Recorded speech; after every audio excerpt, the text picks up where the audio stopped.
Evet arkadaşlar, Yansıma TV olarak size yaptığım Tatar yayını göstermek istiyorum. Şöyle uzaktan görünüşü.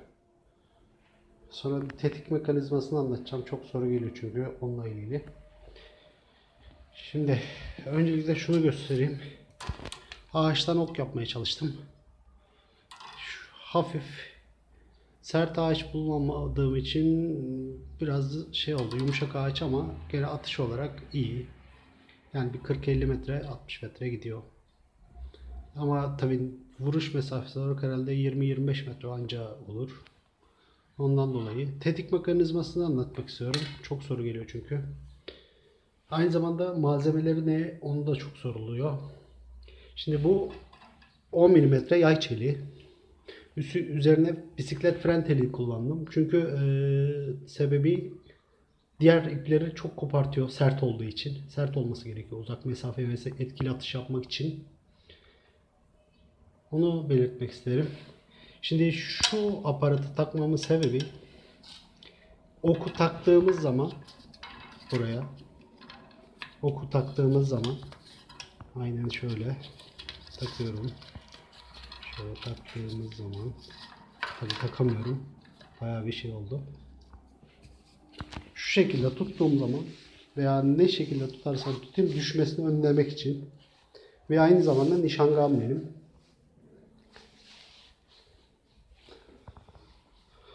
Taşıması ve en azından hani hareketli şeylerde düşmesini engelliyor üstünden. Ondan sonra okumuzu çıkartalım. Tetik mekanizmasını göstereyim. Şöyle. Şunu kaldıralım. Yani bu. Şöyle yapayım. Bak gördüğünüz gibi şuraya teli tutabilmesi için şey yaptım. Damak yaptım. Ortasını oydum. Evet şu şekilde ortasını oydum. Ki ok oraya araya otursun ve telin tutmama ihtimali olmasın. Aynı zamanda okun geleceği yerin arkasını da şu şekilde çentik açtım. İp otursun diye. Sonra bunun ters tarafını göstereyim. Çevirdiğim zaman yuvarlak ağaçtan yaptım ben bunu. Şu damak, bu damak, şuradaki L biçiminde bir tane tetik mekanizması yaptım. Buraya gelip şu şekilde oturuyor. Oturduğu zaman tabii ki bu çıkmasını önlüyor. Ve tetiğe bastığımız zaman, özellikle şöyle kilitliyorum tetiği. Tetiğe bastığımız zaman bu şu şekilde yayın gerginliğiyle beraber dönüyor ve oku fırlatıyor. Sistem kolay. En azından çünkü başka türlü bir tetik mekanizması yapma şansı yok bunun. Bu şekilde yaptığınız zaman bence çok rahat şey yapılabiliyor. Hatta size kurarak bir göstermek isterim. Tabii bizde orijinal kamera şu bu olmadığı için telefonla çekiyorum. Ama elimizden geldiği kadar şöyle kuralım. Siz de görün en azından. Şöyle. Gördüğünüz gibi oturuyor. Şöyle. Bir de bunu aynı zamanda kuralım. Evet. Gördüğünüz gibi tetik kilitledi. Şöyle göstereyim. Tetiğin tam telin arkasında oturdu. Şöyle. Görüntü çok güzel olmadı anladığım kadarıyla. Şöyle tetiğin arkasına oturdu. Tetik okun arkasına oturdu. Telli de sıkıştırdı.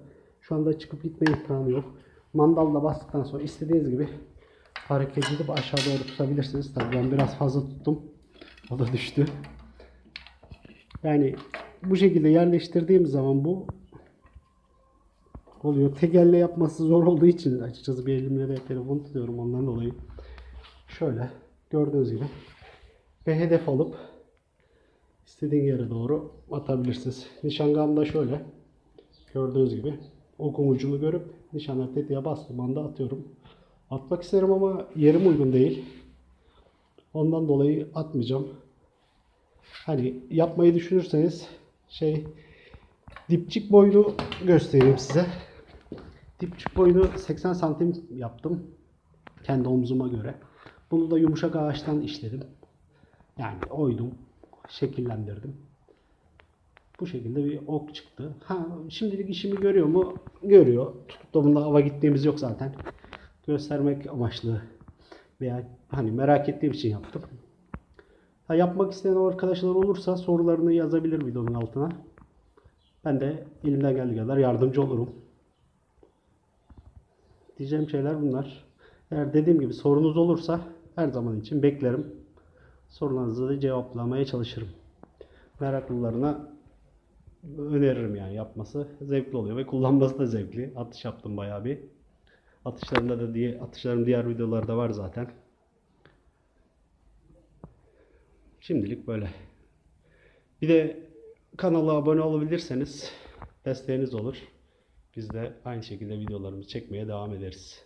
Kolay gelsin. Görüşürüz.